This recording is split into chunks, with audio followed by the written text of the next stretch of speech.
Hey, Julianna with 4031 LLC.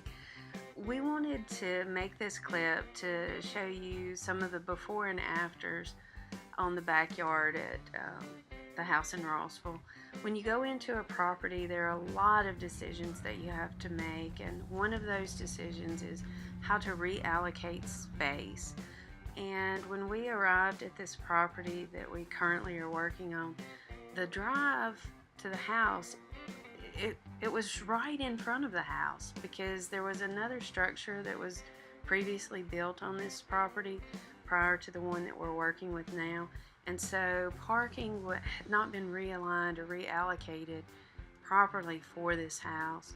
So we decided we wanted to put parking where this large structure, this large shed, was placed, and we were hoping that we could use this pad that the guys are having to tear up, but the concrete pad was not thick enough to serve as a parking pad. So all of that had to come out when we pulled out the metal shed.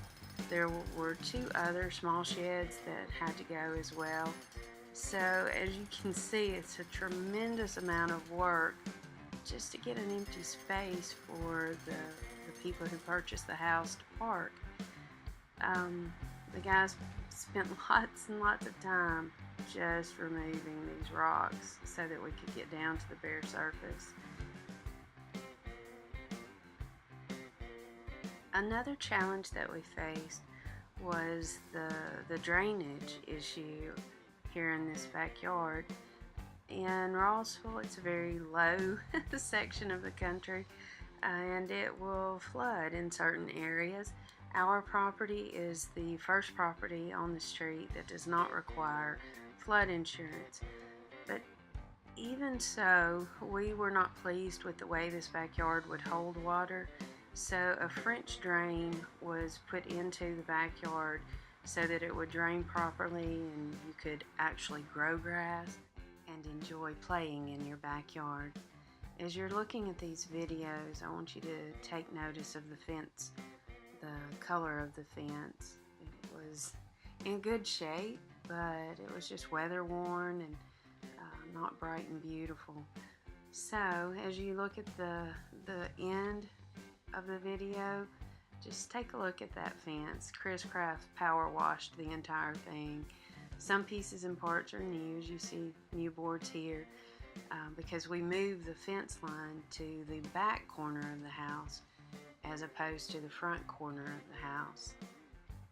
Here we have it, you guys. We've got the yard is seeded. Hay had been strewn out to hold the seed in place, and it's absolutely gorgeous. No water standing in the yard. Grass is growing. Here we've got before and afters. Just took a whole lot of hard work, and we've ended up with something that we're really proud of. Anyways, simple backyard, not so simple on the work side, but somebody is going to enjoy it. Thank you for watching.